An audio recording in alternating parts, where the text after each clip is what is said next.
Hi mga bata, ako po si Aline B. Montay ng grade 2 Akatot.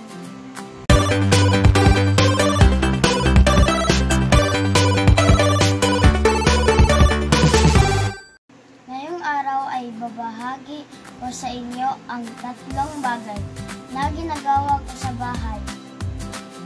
Una, ako ay nagwawalis sa bahay tuwing gabi.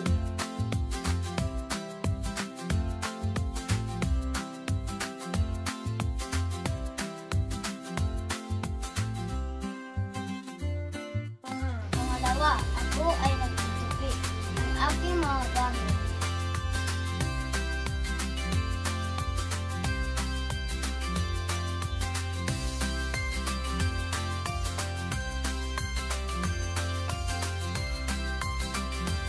At pangatlo, ako ay naghuhugas ng plato tuwing gabi.